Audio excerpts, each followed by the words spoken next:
Wenatchee is gorgeous in the spring with its lush green rolling hills, abundant wildflowers everywhere, and the views of the Columbia River. The local food scene offers an abundant selection of authentic international cuisines featuring the unique farm-fresh ingredients of the region. Wenatchee is also home to award-winning wines, handcrafted hard ciders, and a talented handful of local brewers producing fine craft beers. Visit Wenatchee, the heart of Washington State. $20 million, $19 million, $6 million.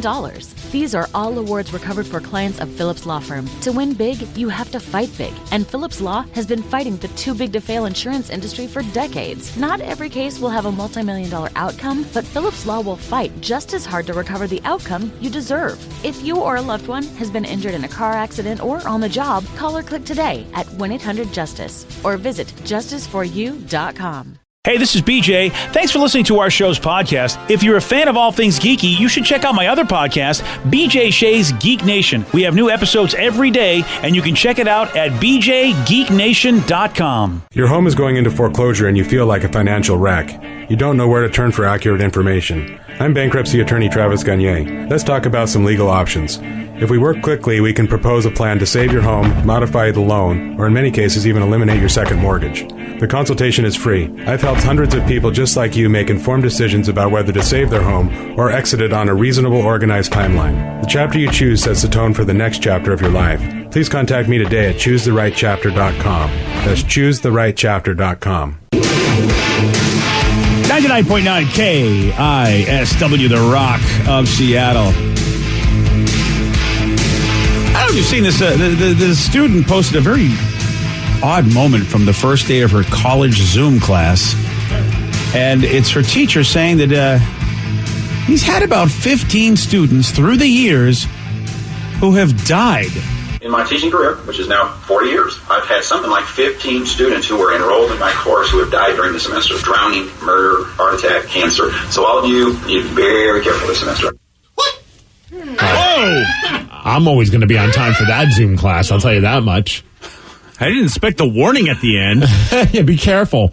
My students die. That is, I mean, did you clear that with anybody, sir? He's got the creepy look, too. Yeah, he does. I'm dropping that class immediately. Yeah, really? Oh, yeah. I think I might stay in that. It's like a Final Destination skit. If you leave that class, probably worse stuff happens. He didn't tell you about the other students that decided to leave his class. That's true. Yeah, that's, everybody's got friends like that, where you pull them aside and go, hey, that is a fun fact that you really shouldn't share with everybody. But he's old as F. Of course, at some point, his students are going to die.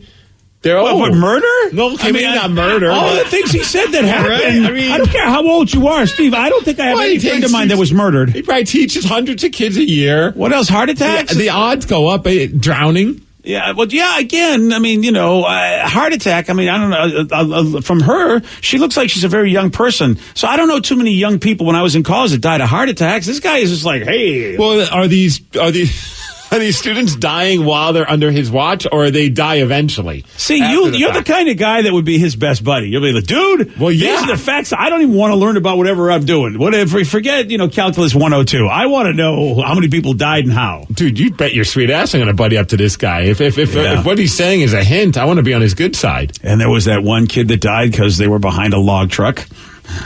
Sorry, Professor, I didn't get my paper done. Well, which one do you want? Do you want the drowning? Do you want the heart attack? Or do you want the murder? Yeah, that's it. It's one of the three that you're going to have to deal with. Those are the repercussions. Man, it does seem like the beginning of a horror movie where, like he's the guy doing it. This is Final Destination, like part 10. Yeah. I don't even know how many Final Destinations there are. Danny's dropping the class. You're staying in the class. Yes. That's a wonderful thing. Well, I mean, I feel like he's probably going to be the most entertaining professor I'm going to have over Zoom. If that's how he starts off the first day of school, hey, here's a list of all the people and how they died. I'm like, I kind of want to know what happens in class number 2. Yeah, Steve and I are split on this one. This is a professor in the Zoom class, and this girl, I think I'm 100% with her because the look on her face is like, what the F is this guy talking about? He decides, hey, I'm going to introduce myself to the students by telling all of them how many kids have died in my class. In my teaching career, which is now 40 years, I've had something like 15 students who were enrolled in my course who have died during the semester. Drowning, murder, heart attack, cancer. So all of you need to be very careful this semester. What was the third one? Drowning, murder, Heart attack. I thought Cancer. And cancer. So that was the big four. And it happened while they were students in his class. Exactly. I got to rethink my strategy on this one. He's the prime suspect. I'm sorry. Danny's the smart one. He's like, I'm out. Yeah. Fun fact about me, kids. Yeah. People die when they take my class. My 40-year career, and you're like, wow, 15 deaths in 40 years, sir. You've spaced that pretty nice going there, Professor Dexter. I don't know what kind of class it was. Like history class, math class. Like, what kind of class are you taking there? Because at that point... It's Getting Away with Murder 101. Exactly. I hope it's like a stats and probability class, so at least there's some sort of reference to it. That would make sense, right? And also, what's the average class size? Yeah. I mean, 15's a lot, but... Well, that's how you reduce class size. I mean, if you really have overcrowded classes, the professor's just taking matters into his own hands. Oh, we need to keep tabs on this professor forever now. Oh, you think? Yeah. Yeah, I think so. Yeah. The look on this girl's face is priceless. I mean, she's just, she's like she wants to pull the covers over her head. She's like, what? No, don't tell me how many people are dead. Like someone wrote syllabus day, just got real. Yeah. Oh, man. That's just, and he just cracks me up. Just clueless to the fact that this really isn't the kind of conversation you have with new students. You just don't do that, sir. Yeah, you got to wait until like halfway through the semester and see how their grades are, and then that kind of like gives them an extra little fire under their ass. Yeah, look, guys, you need to figure this out because people seem to die in my class. I don't know why. All the people that died, the 15 kids, they were all like, failing. Yeah, I think of all my years of going to school, I don't think I ever had a teacher start off the season, start off the semester that way.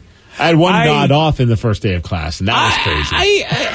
Wait, what happened? Party! He nodded off. It was African American Studies. I'll never forget this in college. And he's explaining to us what's going to be happening in the class.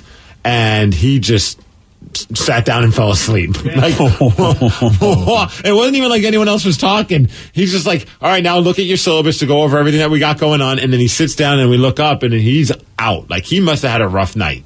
Well, I guess because I would have, he also could have died. That would have been horrible too if he just died in his chair. Well, fortunately, he didn't, or unfortunately. I mean, it depends on the class was rather boring. Because the dude on the plane that I saw, I looked like he was sleeping, and then all of a sudden he wasn't sleeping. He just was never waking up again. Ugh, no, this guy got back up, but it was definitely a foreshadowing of how he was going to teach that class. He was bored by himself. That he put himself to sleep during the first day of class. He knew what he was in for, and then suddenly you did, too. Right? We're like, oh, boy, this is not going to go well. Dude, the guy falls asleep. That's not cool. Right? Yeah. What were you doing the night before? You think it was nerves?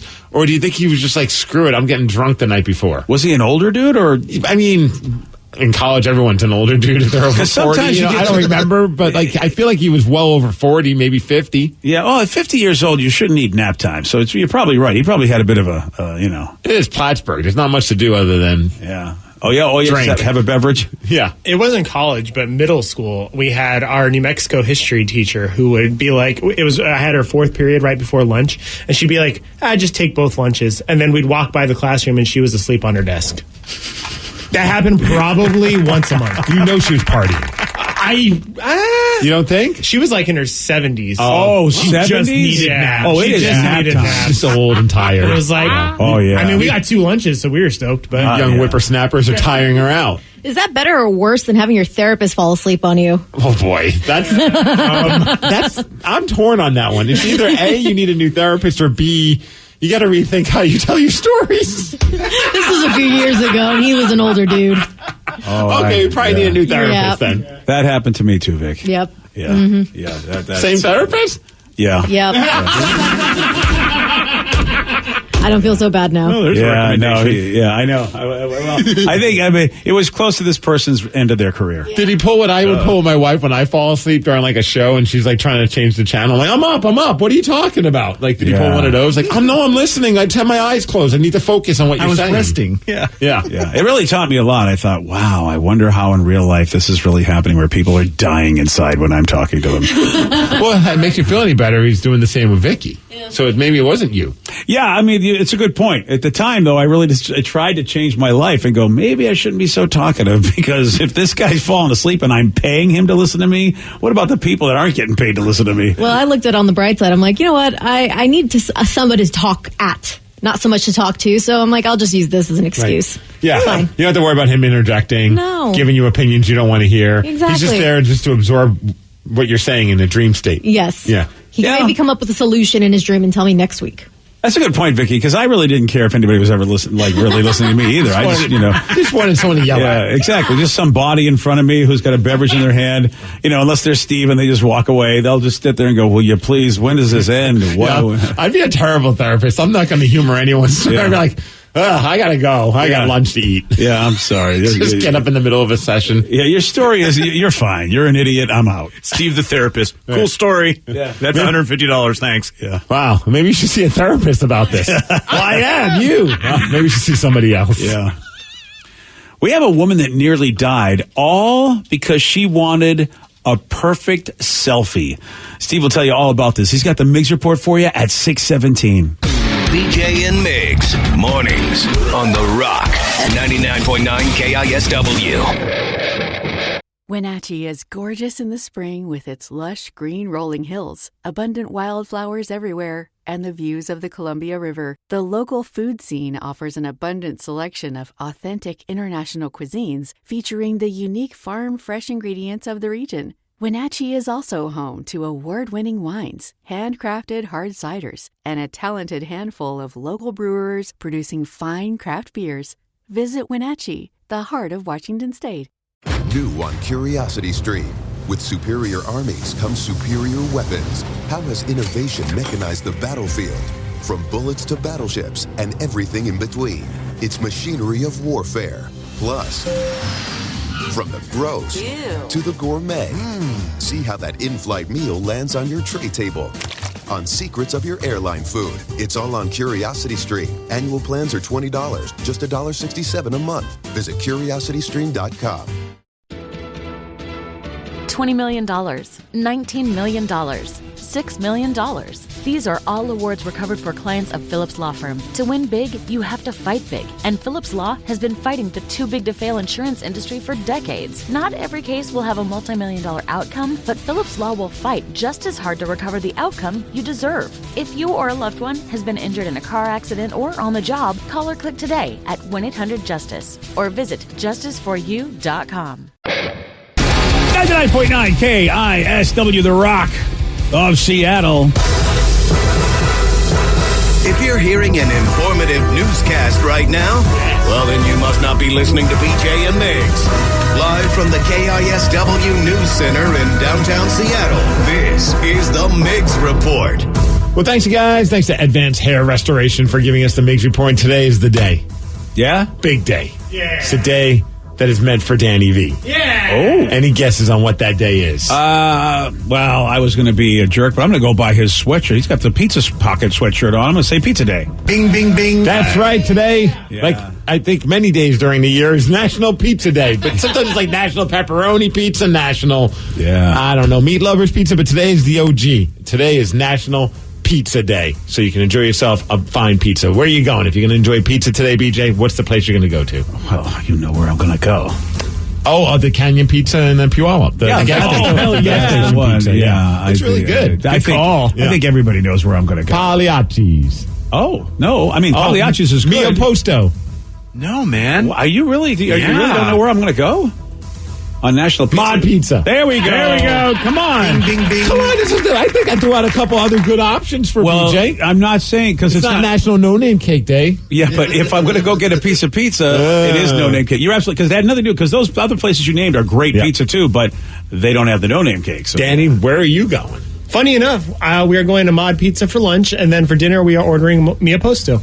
Doubling down. Yeah, we're excited. This is National Pizza Day. It's a holiday in the V Hill family. Danny, if I slip you some cash, will you bring me an extra no name? Yeah. All right, I'm doing it. Charge him double. It's coming out. Yeah. Well, all I have is a 5. Oh. Here you go. Well, that's all they cost. Here you go, Danny. Okay. With tax, are you sure? All right. Vicky, where are you going for No pizza? name. Alfie's Pizza. Alfie's Pizza. All right. Good call. That's like, it just tastes like childhood Comfort right there. food right there. Yeah. And there's one not too far from me, so yes. Rev? There's a place in Tacoma called Salamone's Pizza. Salomon. Yeah, they got a Bronx Bomber Pizza that is ham, prosciutto, salami, and sausage. Ooh, All the meat. For me, I'm excited. Yeah? Because it's in Puyallup. My favorite pizza joint, Wicked Pie Pizza, which you guys have got to try. Wood Fire Pizza. Yeah. Dude, I don't know if you've seen their Facebook page, but their pizza looks so damn good. Their calzones are ridiculous. My parents, old school New Yorkers, hate anything that's not from New York. Loved this place when they came to town. So that's how good their damn pizza is. I'm wondering if they're Massachusetts based. Because of Wicked? Yeah. And your parents are probably, like, if they ever found out they had pizza from a Bostonian, I think they might have to, wash their mouth out. I don't know, but they got 50 years of family recipes. Wicked Pie Pizza. The one I really dig is it's called the Twisted Hawaiian. Oh, what's that? Applewood ham, bacon, pineapple, which I always love, and jalapeno. That is, the jalapeno, I probably pull off a couple of pieces of those, but the rest of it sounds wonderful. There's a lot of different great. Whoa. Yeah, their Say It Ain't So one's really good. Got garlic and fresh mozzarella, caramelized onions, all that. I don't know. Stop it. Pizza. I'm sorry. I want the damn Wicked Pie. Give me the Wicked Pie in my belly. Man, that is delicious. All right, as far as the toppings that people love the most when it comes to pizza, what do you think is the most popular topping? Pineapple, of course. Well, in my world it is. Yeah. I would agree. Yeah. But you're wrong, BJ. Oh, damn it. Pepperoni. Of course. Yeah. Okay, fine. That's the go-to. What do you think's the most hated? Oh, pineapple. Shut up, Danny. I didn't ask you. Oh, I know, but I see if anybody else knows. Although pineapple is in the top 10 of most hated. Oh. I'm pretty sure I know. I'm just only because everybody hates this. Anchovies? That's the one. Yes, you are correct. Bing, bing, bing. Then eggplant. Eggplant? I mean, I like eggplant parmesan, so I don't know. I might try it. But see, that's deep fried. Isn't it? Yeah, I mean, usually it is. So that's unless they deep fry and put on your pizza. Artichokes, broccoli, pineapple, and then salami, olives, and some other stuff too. What? Salami people hate on their pizza? Yeah, I don't get these that. People, no, they're and pineapple. These people are. Yeah, no. Oh, one texter said you got to try a fire inside wood-fired pizza truck in Renton. Absolute best. Another person agrees. Wicked Pie is amazing. Okay, well. All right, then. All right. Well, let's talk about this woman who is not so amazing because she wanted the perfect selfie. And sometimes to get the perfect selfie, you have to risk death. Yes. This 23-year-old woman, she's in New Jersey, and she almost died because she climbed over a barrier to take selfies on a pier that was closed. Oh, man. Fell through a gap, which was covered by snow. She didn't know that there was a big gap there because of all the snow that's going on. Ended up waist deep in freezing water. Cops had to show up. One of the cops even felt nervous going out onto the pier because of how dangerous it was. And here they are talking about it. It was unsettling, and it was not safe for us to go out on the pier because we didn't know if the pier was compromised or if there was a hole. It was all covered with snow, so it was chaotic. We're just happy that everything worked out. Yeah, no word on if she posted the picture yet on Instagram and how many likes it's gotten, but yeah, she's an idiot. We forget that about the police, man. I mean, they got to go out there and do stuff like that too. Put their lives in danger because somebody's being an idiot. Oh, I got an update about Wicked Pie. Not from the East Coast. It's an Italian family. Dad was straight from Italy. Oh, really? There you go. Oh, all right, Pops. I just love this story because of the headline. A guy was busted smuggling $100,000 worth of bootleg Viagra, and he says it was all for his friends. Oh. How many horny friends does this guy have? He's got all of them. Horny friends. Yeah, he got stopped in Chicago. He had 8 boxes of a knockoff Viagra called Vigor from India. Oh. Vigore. I don't know. But about 3,200 pills. Street value $100,000. And yeah, he says, I wasn't going to sell them. I wasn't trying to peddle them out to other people that need it. These were all for my friends. Yeah, they were. Yeah, sure. Yeah. You've got hundreds of thousands. Yeah, sure. You're not going to sell them. I'll probably get like a stiff sentence from that. I hope they're not too hard on him. How about getting a late night text from one of the greatest of all time? Would you like that? You mean Tom Brady? Yes, of all things. You are correct. Apparently, a week leading up to the Super Bowl, a bunch of the players have recently, during interviews after the Super Bowl, like, hey, let's talk about Tom Brady and his leadership.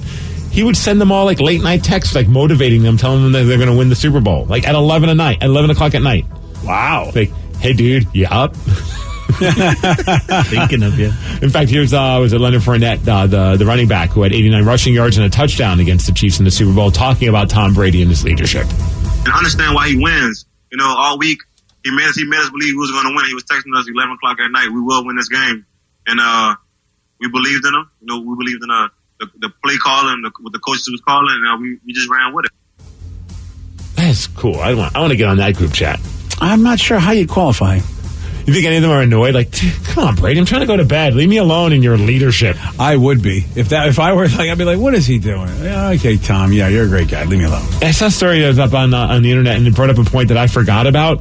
That this whole Super Bowl run for the Tampa Bay Buccaneers might have never happened if Tom Brady went to the team that he wanted to go to, and that was the San Francisco 49ers. I forgot that's the team that he wanted to go to after he left the Patriots. But they were like, hey, we got Jimmy G. Wow. Garoppolo's our guy. You think they're questioning that now? I totally forgot about that. Yeah. They're trying to figure out what to do with Garoppolo. And, yeah, I understand why they were like, hey, we got the young guy. We don't want to go with old Tom Brady. But who knows what would have happened if he went to San Francisco. That was a good team, too. They obviously had some injury issues, but who knows what would happen. He's thanking his lucky stars because, they wouldn't. I mean, he couldn't have helped them because of all the injury issues. You never know with Tom Brady and his late night texts. Oh, you think the text would have healed people? It's like Mr. Miyagi with his hands. All right, then. All right, as far as weather, it's going to be cold. Very cold. 39 degrees. What? Yes. No, freezing. No, well, not quite freezing. Not freezing. Close to freezing. There we go. Okay, fine. Thank you, Puget Law Group, for giving us the Mix Report. That's what's up. So close. You know what? We are your weather experts. Turn to us for everything. Yeah. I don't know if you heard this. Boy, we got more instances of stealing when it comes to the comedy. Stand-up comedy. Comes to the comedy, there's more stealing. Stand-up comic Ted Alexandro has claimed that SNL stole one of his jokes and has petitioned NBC to pay him $1 million for his content. The sketch in question features a fake commercial for Zillow, the real estate marketplace and app, and that's where shoppers are turned on by sexy properties that people dream of owning. I saw the bit. It's like they're all like, they made it seem like one of those old sexy 1-900 numbers, like, hey, for a good time, but it's all about Zillow and real estate as opposed to, Sweet Heinies and other stuff. Oh, yeah. Well, I mean, Sweet Heinies. Sweet Heinies. So, Alexandro, he believes the Saturday Night Live writers stole this concept, and, that people think he may have a case because his stand-up routine shows him seductively talking to his wife about Zillow listings, labeling the action as dirty talk, and replacing naughty sexting with swapping real estate listings. And Alexandro shared a video with side-by-side footage of his stand-up with clips from the SNL bit. He and I do not sext one another. No judgment if you do. We just don't sext. What we do is we send one another properties on Zillow or Trulia. That's like our dirty talk. Are you bored? Mm-hmm. Looking for something to spice up your life? Oh, yeah. 3 bedrooms, 2 bathrooms. You are a bad girl. The guest house has its own little kitchen. Oh. 800,000? You are nasty. Who likes a big backyard? Who likes a big backyard? Zillow. I see his point, and that's a tough one because they really did do it differently, though, than his, but I do see his point. Yeah, I agree it's a tough one because I don't know. I mean, I feel like that's been a joke with a lot of us when it comes to real estate. Like that, I've joked about calling it real estate porn with my wife, and I'm sure like other people as well. It's like totally, it totally like gets y'all as an adult like worked up, and you joke about it because you're like, how am I getting so excited about real estate listings? But we all love looking at houses and looking through the photos. I mean, it's a very good chance that they just had a similar idea. Yeah, this is a tough one. He actually tweeted to, Dear NBC, since you stole my Zillow joke last night, please Venmo me the sum of $1 million. My full special cut-up is on YouTube if you need more ideas. So this could be just a way for... I don't know if they're going to give you $1 million. I think he's promoting himself. Yes. Yeah, and now that I see the way the tweet was done, he's just like, hey, man, and... You know what? How cool would it be if Lorne Michaels gave him a job or something? Because a lot of comics would love to be able to write. Just like stay in one place and just have a writing job. And I know I don't know how it is nowadays, but I remember reading Jay Moore's book from back in the day, and he wrote about his time with SNL and just the mental toll it took on him trying to break into that world and get accepted by Lorne. But he admitted to stealing somebody's joke and turning it into a bit, and that was of the downfall of his time with SNL when they realized that he just straight up stole somebody's bit and turned it in comedy routine and turned it into an SNL bit because he was just so overwhelmed with trying to come up with the perfect thing, and he kind of cracked. So that's pretty telling. Then I wonder if this was what happened to one of the writers. It could, but I mean, I also think that this seems like just like something that a lot of us have thought of. It's no different than when bands are like, "Hey, you stole my riff," and it's like a very generic sounding riff. You're like, well, come on, man. A lot of people probably came up with the exact same riff, and I'm sure a lot of people have joked about this Zillow thing. There's 3 or 4 of us in this room that all nodded our heads like, oh yeah, we joke about that all the time. Yeah, it's a tough one for me, Steve. It's like right in the middle for me. But I mean, look, if I could get $1 million, I'm going to side, especially if you share some of that money with me. Oh, so when he gets $1 million, you're like, look, I had your back. Steve didn't. Yeah, I did. That's a good point. See, I want that on record. Got your back, Ted. Is it Ted? Yes, it's Ted. Okay, good. I'm a big fan of Ted's. Yeah, clearly. Yeah, super fan.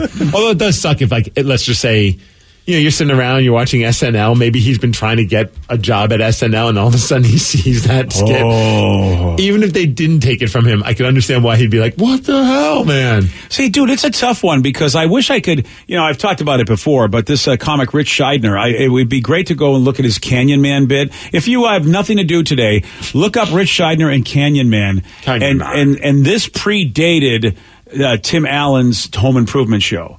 And I mean, I watched it and I thought, oh my God, it seems like a blatant ripoff that he turned a TV show, but he turned it into a TV show. But then again, somehow Tim Allen was able to get a TV show made where Rich Scheidner, I don't know why it never happened for him, but man, it does. So sometimes it's really tough. Rich Scheidner has said, this is my bit, Canyon Man, that he turned into a TV show, and nobody seemed to.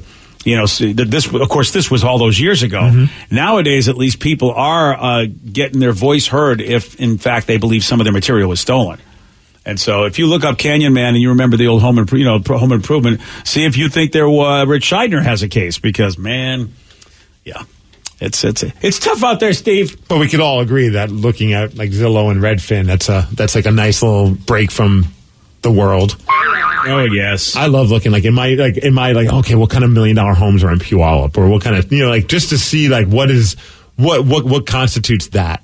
Yeah, oh yeah, we would watch all those shows, watching the people go pick out their dream home. Yeah, I forget what the heck it was, but where they find some places in Hawaii and they'd always have to pick out of 3 houses, whatever that show was on. My wife and I watched it all the time. Send it to your significant other one day.